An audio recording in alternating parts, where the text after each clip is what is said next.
welcome to our Royal Ramble. As always, I am your Chief of Wrestling, Craig Anderson, alongside the Director of Creativity, Kieran Smith. Hi, Kieran. That is me. I am here live and in living colour, but you still can't see me because I am John Cena's brother. Do. Very good. Have you thought about that for a while? No, I didn't. It just sort of rolled off the tongue. That's what she said. Rapping. Name your sex tape. Rapping genius.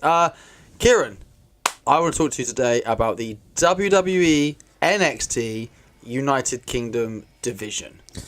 It's just NXT UK. It is, isn't it? That's you don't ever say WWE NXT, do you? So that's the Twitter. Yeah, it is. But they have. But it's not like someone's Twitter handle. I'm trying to think out. Most people says like WWE. It's not Randy Orton WWE, is it? It's Randy Orton. Yeah, fair play. Yeah. So it's NXT UK now. That is the name of this new division that we now know. Which makes sense. To have it under the developmental brand as opposed to an extension. Yeah. I still think then... So, okay, first and foremost, before we start, because obviously we're going to end up talking about stuff, me and Kieran and Jamie, the intern, Jamie Smith, we all went to the second day of the UK tapings that was happening at the Royal Albert Hall. So everything we're going to talk about from this point on is going to be spoilers. So if you don't want to know, obviously come back after you've watched it, which is going to air exactly to the day on the Monday and the Tuesday next week. Next week, Monday and Tuesday at 8 p.m. British. So what's that, the 19th? The 26th and the 27th. Okay, perfect. There we go. I think. No, it's the 25th and today's the 20th today. 25th and the 27th. So 27th, yeah. The 25th and the 26th. Okay, great. Oh, it's Wednesday today, yes, of course. So that makes sense. Okay. So anything we're talking about now is going to be spoilers. So please come back after that if you don't want to see. This is you're probably even on iTunes or YouTube watching this. So please bookmark us and come back. First things first, the Royal Albert Hall.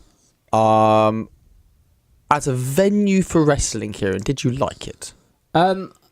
I got why WWE were there. Mm-hmm.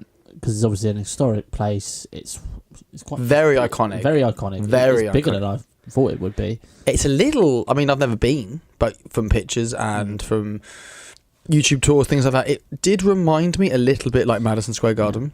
Yeah. Without actually ever being there myself. Yeah. It's quite hard. There was a little problem with seating. I found, like, I'm not going to sit there and lie. We did get the cheap tickets. But not as cheap as other people. Not as cheap as other people because they got it for cheaper, and they were sitting next to us, which is very annoying.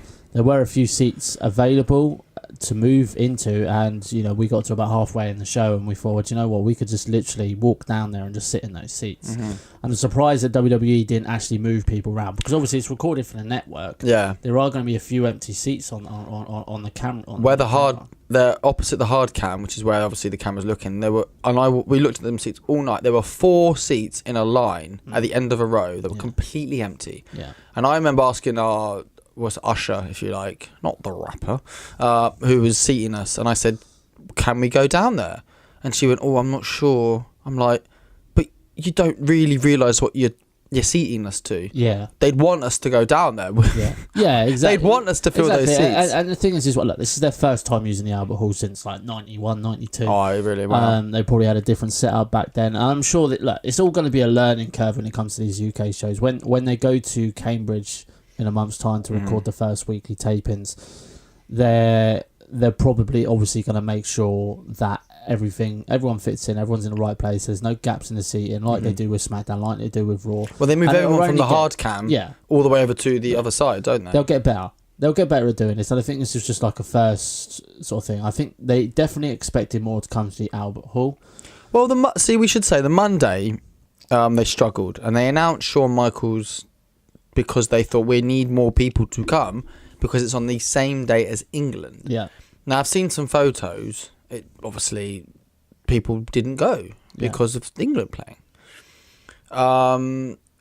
Day 2, again, I don't know how empty it was. I'd probably say there's about 1,500 not there in regards to... Yeah, but most of that was at the top, right? No, absolutely. No. The inner circle at the bottom, apart from a few dotted around, was pretty much full out, sold out. It was fluke and chance if you got a box. Yeah. They looked pretty busy. Yeah. It was really just like where we were, above the lights. But I think quite empty. I think, and we've talked about this before, it comes down to ticket prices. Now, yes, like I'm not being funny. £150 to get a ticket on the floor. It's too much money. Right? Way too much money. Amount. Now, I hope that WWE, whoever's in charge of the UK division, obviously we're going to assume it's Triple H, but obviously someone who's in charge of the tickets and the venues and everything like that, which obviously Triple H will oversee, but there'll be someone to deal with that. I hope they look at it and go, well, do you know what? We can't charge 150 quid, 100 quid for tickets on the floor. It's far too much money. Like, also as well, as much as it's a great brand, and this goes for NXT as well, the normal, the original NXT brand, or NXT USA, maybe we should refer to it just for ease. Yeah. It's still developmental. Yeah. Like, you want it to still feel small and intimate and affordable. Like there were families there yesterday. Can you imagine how much money that would cost? Exactly. Kids, mum and dad. I mean, going to Raws and SmackDowns, you kind of know what you're getting in for. We know what we're getting in for. We talked about this. We want to go and enjoy our wrestling without breaking the bank. You've been a part of many independent wrestling shows as a fan and as a referee and even a participant. How much are tickets for that, Craig? Good question. So tickets varied. But you're talking between a band of what, 5 to 20 quid, say?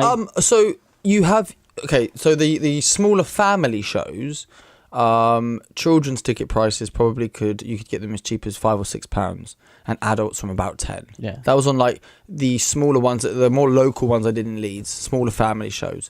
You start getting to your bigger shows like over 14s. And like your adult shows, if you like, you're looking at between £15 and £20 a ticket, right?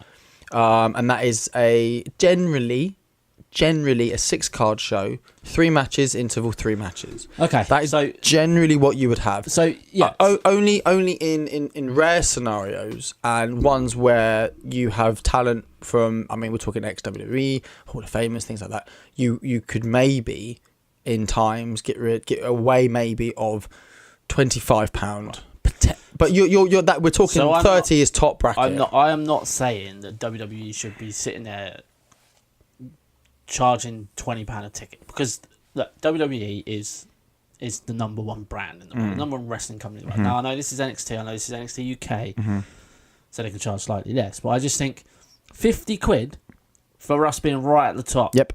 Right. Now, the reason with me and Jamie's complete say-so, you didn't just do it off your own cuff. The reason we, as a group, decided to go and hire and buy those tickets straight away... because we thought it'd sell out. Completely. Yeah. And why wouldn't we? Yeah. Like, it happens with Raws, it happens with SmackDowns. We thought, right, we want our tickets because this is going to be a monumental occasion and we want to be there. And we should say we're getting all the crap out of the way now, because it was a bloody good night. Yeah. Bloody good matches, and we enjoyed ourselves thoroughly, which we'll talk about very brief, at length in a moment. We're getting the bad stuff out of the way first. For us to sit next to some people that had paid less money, and he said, I wasn't one of those idiots. He said that, didn't he? Yeah, one of those idiots that bought these tickets in these same seats. He was a bit shocked when I said, yeah, we were one of those. Yeah, he did, didn't he? He was like, oh, sorry. I was like, don't worry, mate, I know what you're saying. You know, I agreed with him, though. Yeah. Like, you never... It doesn't matter what it is, whether it's the same holiday, the same car, even if you're at work doing the same job as your colleague and they're getting paid more money than you don't want to be mugged off. No. And I thought we were a little mugged off, but we did move, not out of our tier. We stayed in our tier. We just moved to where there was a row of seats empty, which they pretty much were for the remainder of the evening, and we had a slightly better view. Yeah. And I enjoyed the show more because of that. Yeah. So as a venue, not for wrestling. But I think next time they go there, whenever that'll be, they'll sort that out. They'll probably move people around. They'll to make it look better, because even sort of in our section there were people starting chants, which is good to hear. But everyone everywhere were. I didn't, just because we were up high, I didn't feel less involved. Yeah, I certainly felt as involved, and I did enjoy the view. It was good to see wrestling from that perspective, shall we say. I thought you'd enjoy that, yeah. You know, but yeah, I just hope that in the future for these UK shows, and we'll see next Thursday when they go on sale for the first show in Cambridge, what the ticket prices will be. Because if they brought the prices down, if those seats were originally £30, okay, I think they would have sold a lot more. Oh yeah, definitely. If they said £50 to sit on the floor, that'd sell out. Oh, can you imagine? Yeah. Hotcakes. And this is the thing, and this is just a general ramble on ticket prices. But it's not anything about particular, it's just ticket prices in general. Considering that they've now just almost signed, they almost have $2 billion coming in over the next 5 years. Because we know that, yeah. So what would you do with that money? Right? You can pass on the savings on in terms of tickets, because you don't. Rather than paying £100 a ticket, you can charge £75 a ticket, right? Just for instance, because you're passing on the savings to them. The talent will probably get paid more, rightly so. Rightly so, yeah. And I know they're a publicly traded company, so they're going to obviously want to give the shareholders the extra money from that, because the shares are going through the roof. Mm-hmm. But because you've got $2 billion coming in, past that savings that you can make onto the fans, because it is getting expensive. It's like football. I know it's a niche market. I know people want to go see it. And I know you should charge what you think should be charged. And you probably would say £100 for a 3-hour show with containing all these superstars on Raw is about right. But £100 is a lot of money. It's a lot of money these days, especially in these days where petrol's 130p a litre. Yeah.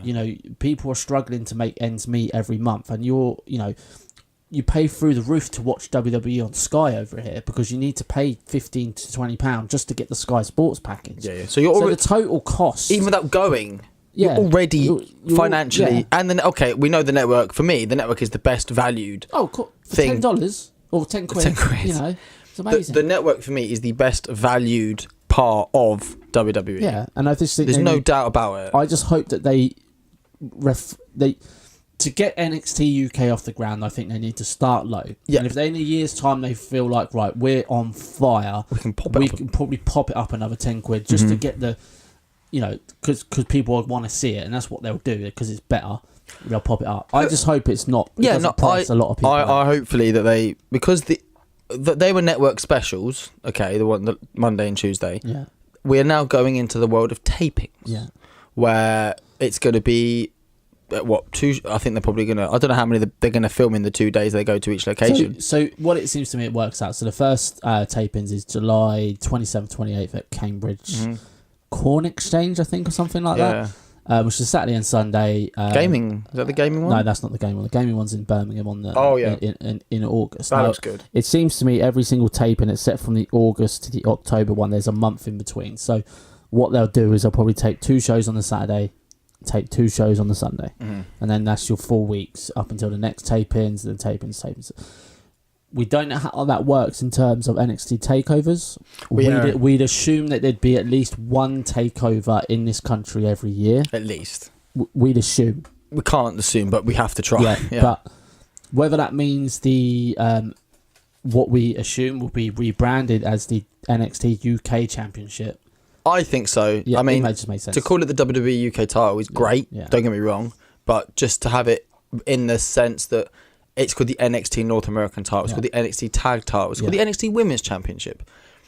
Now we're gonna go. It's gonna be called the United Kingdom Tag Champs. It's gonna be called the United Kingdom, NXT United Kingdom Women's Championship. It needs to be called the NXT United Kingdom title. We'd assume that maybe that they potentially could come over for takeover, just a generic, the next takeover in Brooklyn, that Pete Dunne will defend his title against someone, against number 1 contender or whatever. We'd assume that may happen, but it won't happen at all takeovers, because obviously the UK Championship hasn't been defended on all takeovers. The last takeover it got defended on was at Chicago last year, which obviously Pete won. Yeah, with Pete won against Tyler Bate in that 5-star match. 5 stars. It was actually 4 1/4. Should have been 5. Which obviously we're going to go into a ramble about Dave Meltzer's we will do that star system at a later day. So we don't know how it works in terms of that. There's not really much on saying how the titles will be established. So obviously there's a lot of the air up in the air at the moment, but they've said you are getting a weekly TV show. It's great. Fantastic. So cool. On the network. Don't know what time it'll be. In my ideal world, if they said Friday at 8 o'clock, British Summertime GMT, perfect. I'd love that on a Friday night. Because for us UK fans, I know Monday nights in America is wrestling night. But for us UK fans, it's Friday night. It always has been Friday night over here. Yeah. Because Raw was on a Friday night, Nitro was on a Friday night. And you're talking to people at our age would have watched Raw on Sky Sports, and they would have watched Nitro on TNT. Yep. Right? And that was at 9 o'clock, or even at 10 o'clock. One of the two. Obviously, the times always Friday change. night at 8, 9, fine. It's perfect. And the thing is, because it's on the network, you don't necessarily have to watch it live, quote unquote live. It's on demand, so you can watch it whenever. Like with NXT now, I don't stay up on a Wednesday night / Thursday morning to watch NXT. No, I'll go to work the next morning and watch NXT at 8 o'clock in the morning with my cup of tea, hopefully when there's no customers coming in, and enjoy it. Yeah. So this is what obviously I can do with NXT UK. So I'm hoping it is a good favourable time. I still think they'll show NXT UK after NXT, the weekly NXT show, NXT USA show, on a Wednesday. So you have about 2 hour block of NXT wrestling. Yeah, that's cool. I like that. So it'll be interesting to see what they come out with that. So yeah, let's just see how it goes. We won't see or hear anything until I say probably at least a week before these tapings come out. Right. So let's talk about the show. Okay. Rather good, wasn't it? So can I quickly just talk about the championship situation? Right, so we were talking obviously the NXT UK title. Okay, so the way I think it should be done, instead of just going out, 8-person tournament for both, it's another 2 tournaments. Okay, I can't remember off the top of my head how SmackDown did it when they had the split. But for what I would do, if I was given the power to book this new scenario, I would have 2 triple threat matches. And then you can either have the winners of those triple matches in singles matches, or if you really want to pad it out, have 3 triple threat matches and have those 3 winners facing another triple threat to crown champions. They might do that with like the women. Like the tag teams, I think, be a little difficult. I think that just means a straight 8-man tag team tournament. Even a 4, because now we're going to spoiler territory. Yeah. The way they booked last night, the Coffee Boys, the brothers, they looked very strong. Mark and Joe. And of course, the big one, which is everywhere really, it's a spoiler still, but it is everywhere, that Mustache Mountain won the not the UK titles, because they've not even been made yet, but they won the NXT tag titles by beating the Undisputed Era. Yeah. Now, I, as the optimistic fan would think, I was still under the impression that they'd probably keep the titles at the Speed Era. You changed your mind. I changed my mind at the last moment, because the bell went. You went, they're not going to win. Yeah, it was just the time in the show. I didn't think they would open the show with a title switch. But they do that sometimes to get the crowd on the side and everything like that. But amazing I did say, I said to Jamie, I said, I think Saturday, so when we go there Tuesday, I expect Mustache Mountain to face Undisputed Era, and I honestly think they'll win the tag titles. You did say that. You did say that, but even before the match was announced. Yeah. And what happened? They won the tag. And the thing is as well, and you'll see this on Saturday, on next Monday, Tuesday. Sorry, it was a great match, fantastic match. These 2 teams put it on.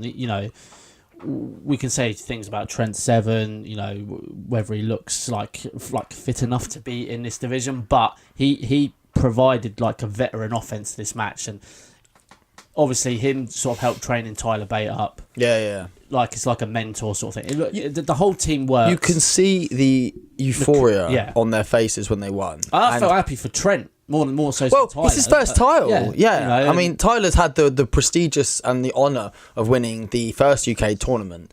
The first. He will always be the first person, and rightly so. He was exceptional. Yeah. Last February, he was amazing, and for him to do that, great. Someone at Trent at 7, he's a slightly older gentleman. And maybe he thought this would never happen, but it has. And now he's not. Like I say, he's one half of the NXT Tag Team Champions. They're going to be. I wouldn't be surprised if they're on the next takeover. They're going to be on. They're going to be on tapings. You'd assume they would be. At Brooklyn, because they have the tag titles, and the tag titles get defended on every takeover. Yep. But it's a great match, loads of false finishes, and it did make you doubt whether they could win it, and then they almost won it, and then they didn't, and but the pop when they did was massive. It was deafening pop. I mean, you took the Albert Hall was perfect for this, because the sound just echoed all the way up to the top, all the way at the roof, which was still probably a good 100 feet above us. Oh God! Looking, and I think it was when Alistair Black came. It was scarier looking up than looking down. Yeah, which is weird. Which is very weird. But the pop was deafening. fantastic first match. Obviously, we had a dark match before. We did. We had my old mate El Ligero. Yeah. Please beat Craig up again one day. Yeah, he probably will. He'd like that. Versus Wild Boar. Yeah. Wild Boar Hitchman, who was actually his debut as well, which we thought it was. He's from Wales. But you won't see this on the special as it was a dark match. Unlikely. What was cool, from my point of view, which I was obviously looking at it from a ref's point of view, that you had Paz and Joel, who are both English referees, for Progress and Southside and Riptide and all sorts of other different promotions that they both ref for down the south of England. And they were both on this show, which was amazing. Even Chris Sharp, who is from Kentucky, he's from Louisville, did a lot of OVW stuff. He's worked for WWE in the past and NXT in the past. Ring of Honor, TNA. He's a very well-travelled gentleman, married to one of the Blossom sisters, twins from the original TNA boot camp, which did a number of years ago. So he was also on. So it's just great to see people, not only English, but people that deserve an opportunity in the refereeing. Yeah, last night was the perfect mix of, because obviously they had NXT USA talent in there. We had a fantastic tag match. Yeah. EC3 and the Velveteen Dream versus Ricochet and your champion, Aleister Black. Yeah. Just had the perfect mix. Sprinklings. Yeah, it was like, right, we'll get the USA talent over here to help out. This is a UK show. But we need the NXT to establish it because obviously the USA sides are already established, and it was a good little I think a sprinkling of talent from each show. I think this will come across great on the network special next week. Talking of sprinklings, we saw Christian. Captain Charisma randomly pop up. So we were obviously where we were. He stood up, and we could see the back of his head, and the people around him started getting a little excited. I was like, oh, who is it? Is it an English person that's not on the show? Is it maybe someone from America? Can't tell, still can't tell. And then he started turning around, and I was like, oh my God, it's Christian. I started getting a little bit like, it's a Christian. What do I kind of have to do something? It's like, I couldn't do anything about it. Yeah. I couldn't get a picture with him. And I couldn't take a photo because it looked like ridiculous. It was so far away. Yeah, so he'll show up on the show as on how NXT do it with people sitting in the crowd, watching, doing his little looking for. Oh, he was doing his peeps. Yeah. There's lots of peeps last night for Christian. The theory I had was that he was potentially one of like a backstage agent, a road agent, whatever they call him, producer, for this show, which is something I think has always been talked about for Christian. But they've always said he has got one of the best minds for wrestling. So maybe he was he's training to become that, and this show was to help him do that. And that's not to say that he'll be there for the NXT tapings, the UK tapings in the future. But that's what he could be there for. And this poses the question for a lot of things as well. Will Triple H be over every time there's a taping? I think he will be. I think he will be at the beginning, but at some point he'll have to. He'll need to trust someone. Yeah. Now, does he leave it? I think it'll be Regal at some point. I think Regal is probably on his way out of NXT USA at some point because he hasn't been on TV for a bit. Because I know he's been poorly. Ill in that. Yes. But if you're gonna rely on anyone to run a division, run the whole thing, and trust someone. At the end of the day, Regal. I've said to you before, I was extremely lucky when I was refereeing. Mr. Regal was at a show that I was refereeing on. He was doing the scouting for the original United Kingdom tournament. Yeah. He was going around making sure the people that he wanted, because he knew of Triple H's vision to what he wanted. Yeah. So absolutely, I couldn't agree more. It has to be separate at some point. Obviously, it's still Fit Finney's an agent. Yeah, British people looking after British talent. Yeah, that's what it would have to be. Johnny Saint. Yeah, he's the general manager on screen, but I think he backstage again would be perfect. Maybe they send Road Dogg over, I'm not sure. Yeah, I think for the first year, 2 years, 5 years, this will be they'll phase it out until it becomes wholly British. And William Regal will be the perfect person for this because they know they can trust him. Listen, Triple H will be here for the first couple of tapings at least. He'll still be the man in charge. Exactly, because it's his. He's head of developmental, isn't he? Yeah. But I think you'll see a few superstars like a Christian potentially to come over here and help out to get into WWE style and everything. And I see what you mean.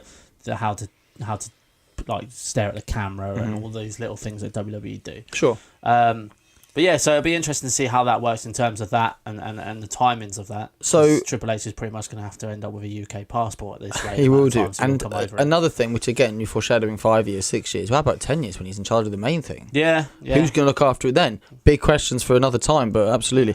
Two individuals who wrestled on last night's show, ones that we didn't expect actually, and they were in the Fatal 4-Way. The 4-man fatal. The 4-man fatal, as the legend Johnny Saint said, bless him. And he got a chant for that, didn't he? He got a chant of 4-man fatal. So if you're listening to this and don't know what the hell we're chanting, Watch Tuesday. Watch Tuesday. It will be a 4-man fatal match, which is, in some weird way makes sort of sense. It does, doesn't it? I'm sat thinking, actually kind of makes complete sense. So, Mark Andrews, who I'm almost certain will slip away from 205 Live and be in this division. Yeah. As will Noam Dar. Mate, his return. Alicia Fox just pops me every time.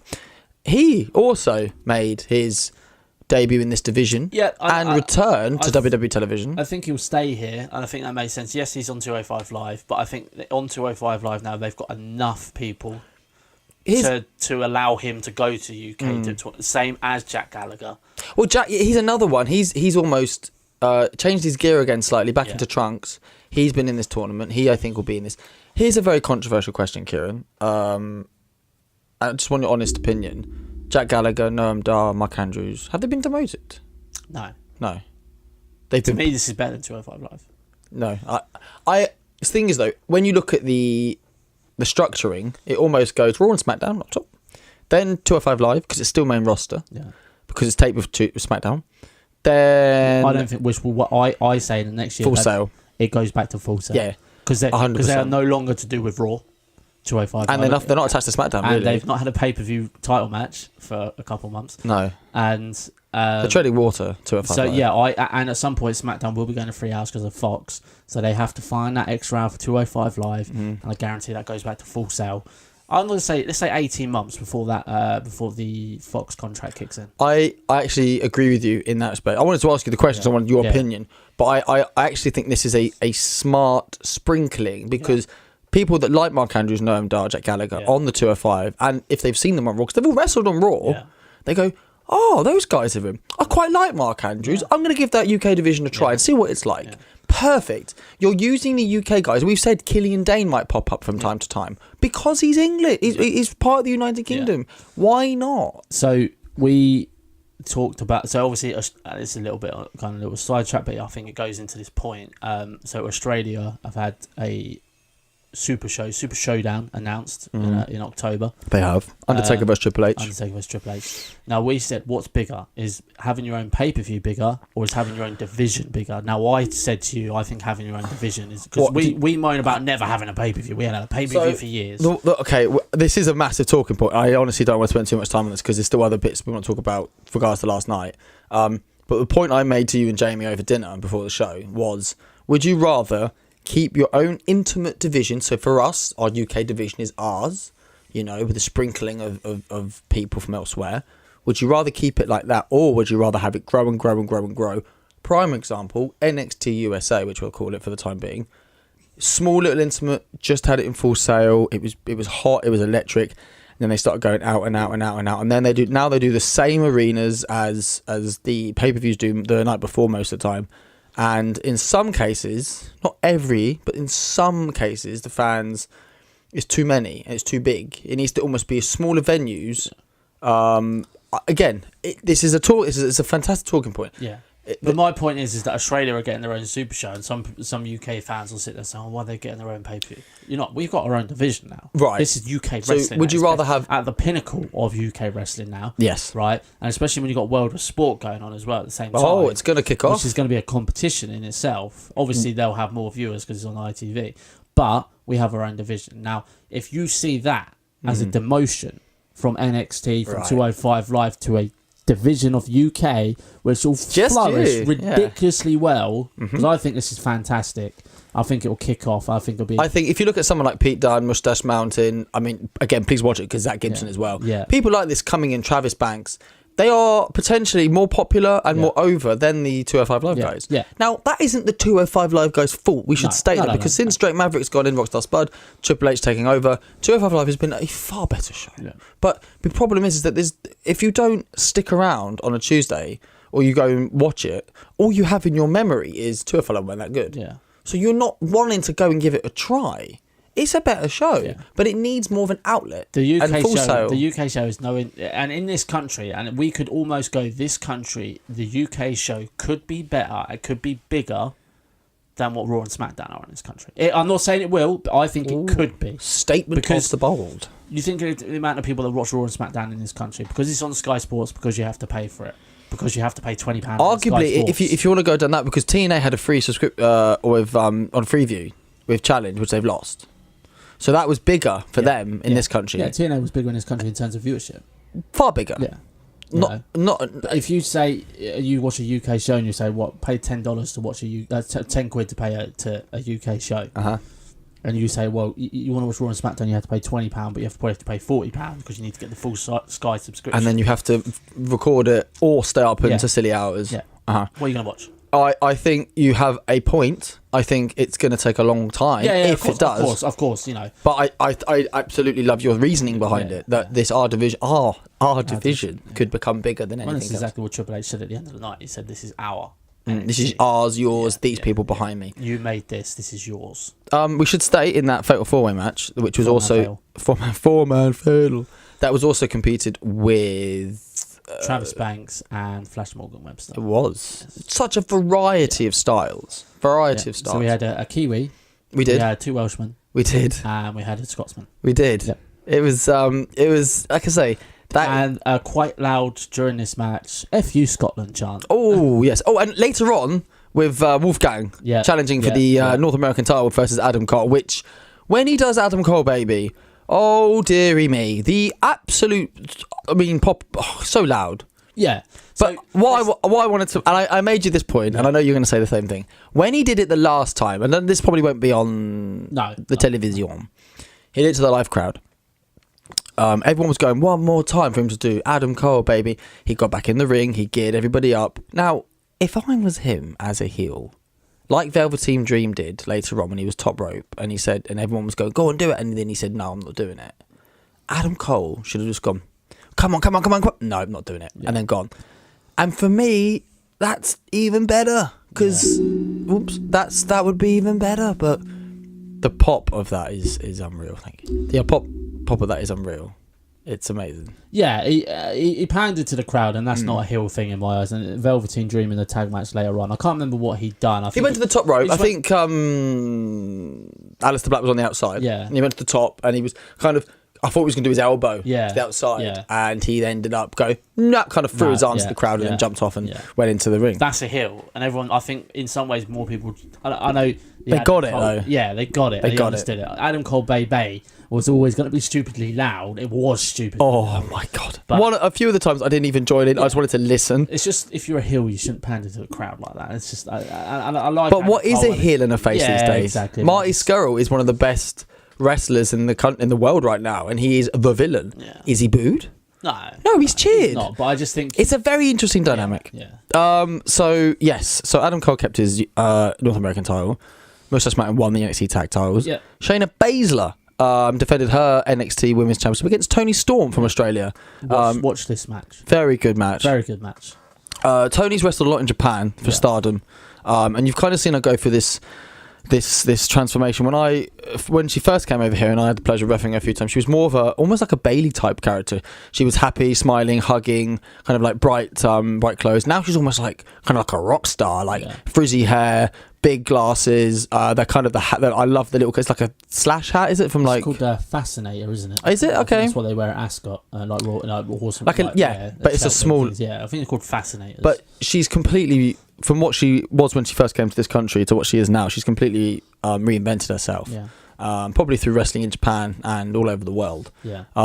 But she is top notch. So Shayna Baszler wins this match by Toni Storm ends up getting counted out, but Toni Storm was in Shayna's Finish move. It's I can't remember what it is. Some sort of the chokehold, the sleeper. Yeah. It's like a sleeper chokehold, isn't it? From behind, and she was on the outside of the ring. Yeah, and she got counted out that way, but she managed to escape it twice. I think it was. Yeah, in the ring. Yes, in the ring, so she managed to get out of it. It made Tony look good. Made her look strong. I actually think on television with both Mauro Ranallo, who kept getting the Mamma Mia chants, and Nigel McGuinness. Yeah. Them two on commentary. Although Nigel McGuinness in the main event did get a sit down Nigel chant. Didn't he? He got a little excited in our main event. Yeah. However, yes, I think with the commentary with those two put over the top of it as well, I think Tony will come out of this even stronger. As even before she did in this. So she, like I've said to you before, winning and losing it doesn't really matter as long as you've put in the shift and the match that you need to. And Tony just absolutely. You'd probably say in terms of the NXT UK Women's Division, Toni Storm is one of the favourites to be the first champion. Oh, she is the one. She has to be. There's no one else. Like it's a shame I heard Ginny got hurt on the first night. She's good.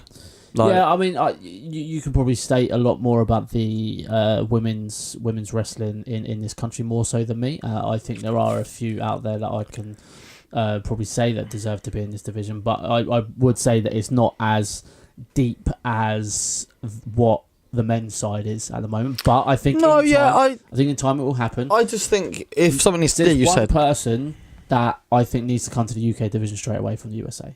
Nixon Neal needs to come back. Well, she's not really got started. She's not really got started because of the injuries. So there's no need for her over there. So bring her back over the UK.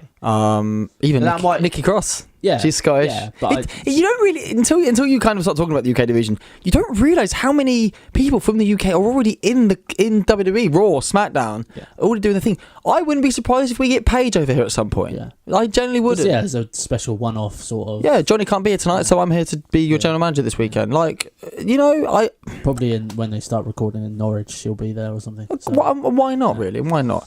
In regards to females, who else they can add? Kaylee Ray for me. Oh yeah, from Scotland. Yeah. I think she'd be a perfect fit. Yeah. She's a hybrid of. She's tall. She's fast. She has all the agility. She's a high flyer.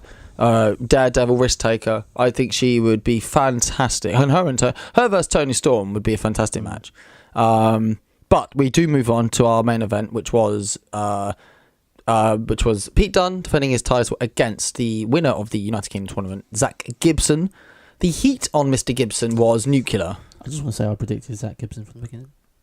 You did. Yes. I think I went with Dave Mastiff. Yeah, you did. But I think either one could have won. And Zach Gibson, well, he did. Yeah. He did. So, incredible considering before this, he was part of the ITV tapings last year. Yes, Dave Mastiff was. He was the champion before Grado ended up with it. So, lot of people left. Ashton Smith, he jumped over. Obviously, Dave Mastiff jumped over. Ligero transferred over. Yes, absolutely. And the thing is, though, what is great about this country and probably most places in the world when it comes to wrestling, when some people move on, exactly, we use NXT for a start. When NXT people get moved up to the main roster, guess what? People move into those places almost overnight because you've built up and built up. In this country, people will be jumping at the chance to get into the ITV tapings. Definitely, because there's plenty of talent to be spaced out over the country. Anyway, Zach Gibson versus Pete Dunne. Excellent match. When Zach had Pete in the Shankly Gates, which is it's almost like a hammerlock Boston Crab type move. Describe it for me, Kieran. The Shankly Gates. He's almost like he's got his arm. Well, yeah, it looks painful. It doesn't look pleasant, does it? Yeah. So yeah, he was in this move three times in the night, and twice. And the second time, I think he went to tap, and he went tapped like 3 times, and he stopped. So I mean, it started off slow, this match, but because this was always going to be a 25 minute match, it was going to start off slow, I think. But if you look at the pacing, they nailed it. Yeah, perfect. Now, okay, so when you watch this next week. In this show, you will see a lot of chants in the show that doesn't make sense, and you might look like we're taking the piss out of it. But this is just UK. This is I think mainly the Progress fans because they know that. This is what we do as UK wrestling fans. We enjoy it, and when it gets to the end of it, we're well into it. But during this match, there's So they stand up if you hate Gibson. Classic so, British. It's a football fan. So we stand up and then sit down if you hate Gibson. So we all sat down. And then suddenly, shoes off if you hate Gibson. I had no idea what was happening. Yeah. And everyone's waving their shoes in the air and it's fantastic. And then, like I said earlier, there was a "Shut up, Nigel" chant. Fantastic. Sit down, Nigel. Oh, sit down, Nigel. Sit down, Nigel. What other ones there were? I don't know. At the beginning of the night, there was a Free Lions chant as well. There was a VAR chant. There was. A VAR there chant. was. Fantastic. There was. So yeah, but no, this match, we sat there and we thought maybe Zach Gibson's probably going to win this. You know. I think because the way the show had gone, it was, and you said, apart from Shayna Baszler winning, everyone was a babyface. Yeah. Everyone. There was another ladies' match. Yeah. The babyface won. Yeah. Mustache Mountain, even Ligero in the opening. Even the faces. Well, okay, Adam Cole, heel face. I'm not entirely sure what you call Adam Cole. He won. Maybe on paper he's a heel. Yeah. On paper. So really, you had heels, faces winning pretty much the entire night through, apart from Shayna Baszler, who won. And there was a fair assumption to maybe go with the fact that Mustache Mountain won, that maybe the Undisputed Era would get involved, and you would have a scenario where Pete Dunne lost his title. Yeah. He didn't, and Pete Dunne won, which I'm glad about. And it just shows that maybe they just wanted everyone to go home happy. So the theory that I thought about last night, I didn't actually say to you at the time, but so obviously Brock Lesnar's just beat CM Punk's reign for whatever. Okay. Punk's on 4th. He's not that far behind, I don't think. This is my point. Oh, okay. So they're not going to want Brock to have the record for a championship reign, longest championship reign. If he's off at SummerSlam, yeah. So why not give Pete Dunne? Pete Dunne's about 100 days away. Get him out. Yeah, he's not far, is he? And Pete Dunne's going to be in this, providing he doesn't do anything wrong in the next 10 years, 20 years, but Pete Dunne will be in this division for good 20 years. Or in the company for 20 years. I mean, like we say, this is a starting point, but there's no question about it. People from this division will be in Raw and SmackDown. I do not doubt. When WrestleMania comes to Wembley in 5 years' time, Pete Dunne will be headlining WrestleMania. Yes. Versus Velveteen Dream. Well, please. It doesn't matter who it is, but it'll be fantastic. It will be. But honestly, it was a great night of wrestling. I can't wait to see what the NXT UK brings. I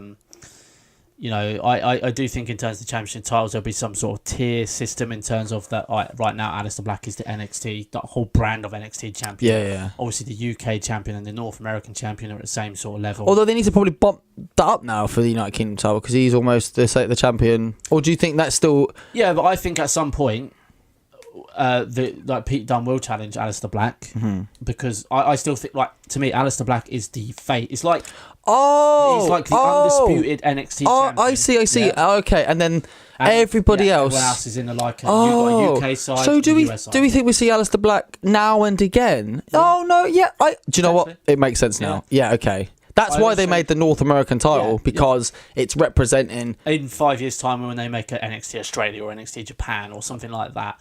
Or an NXT Mexico or whatever. Yeah. That'll be a fall under the NXT umbrella. And whoever the NXT champion is still. Do you know what makes sense now? Right. Okay. So maybe they may need to introduce an NXT US Women's Champion or something like that. But that's for the future. Yeah, of course. Right. So I joked about this, but I think it's one of these things that could happen. So you know how we have Raw versus SmackDown, which is the only time once a year that they face each other in one-on-one competition. You laugh harping on about this. Go on. So the NXT takeover for Survivor Series, I guarantee we have a NXT USA versus NXT UK, the only time of year that these two teams face each other in one-on-one competition. I would love that. I would love that. Or you'll have something. You will at least have an elimination match of Team UK versus Team US. 5 UK versus 5 USA. That would be cool. UK champion versus North American champion. Tags. Tag versus tag champions. It's a shame we can't put the women in, but that's his life. Maybe we can have 5 women versus 5 women. For me, but you can have the women's champ versus the women's champ. So, yeah. So, that's been our ramble about the United Kingdom division.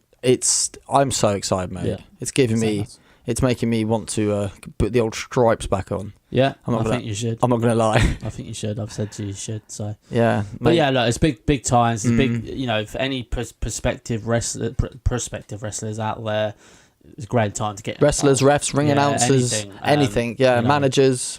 It's good times. I'd like to see. I think the only sort of downside to WWE having this on the network is that it's the network, but I think.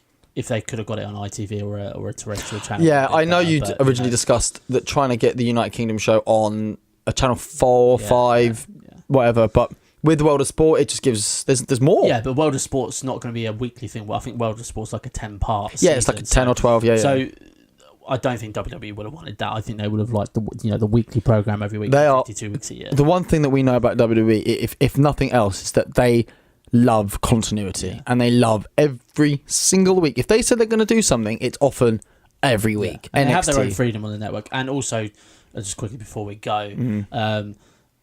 At some point, I think we'll see Progress and ICW on the network. Oh, absolutely. And Evolve, actually, as well, from America as well. I think those three are used a hell of a lot, especially in this country. We've got Progress and ICW. One up the north in Scotland, one down south in England. They're both big companies. They're both perfectly positioned apart. And you'd assume these the titles, the NXT UK titles, will be defended at these shows as well. The NXT heavyweight, the United Kingdom title has been defended on all sorts of shows. Yeah. Anyway, but yes. Kieran, thank you, mate. Thank you. You're right. Yeah, man, we talked a lot. It was a ramble this one. We're passionate about this one, so we are. I mean, as I say, it's something that's close to my heart, and I can see when you were talking about it as well. You can see you've actually thought about this a lot, and it's not something you've just gone. Well, that person might win the Intercontinental title on Raw. This is our division. This is important to us, and we're going to be going to some of these tapings. Yeah. Whether it's Cambridge or whether we go to the one in Birmingham, we're not sure yet. Hopefully reduce those ticket prices a bit. After last time, I'm feeling it in the wallet a bit lately. Yeah, we all are. So hopefully we can get them at a reasonable, unless the prices are reasonable to begin with, then we'll see from there. But Kieran, the Director of Creativity, thank you very much for joining me for the Ramble. Thank you very much, Craig Anderson. I've been your Chief of Wrestling. Thank you very much, guys. Dilly dilly. Dilly dilly. Come on, England. NXT UK. NXT UK.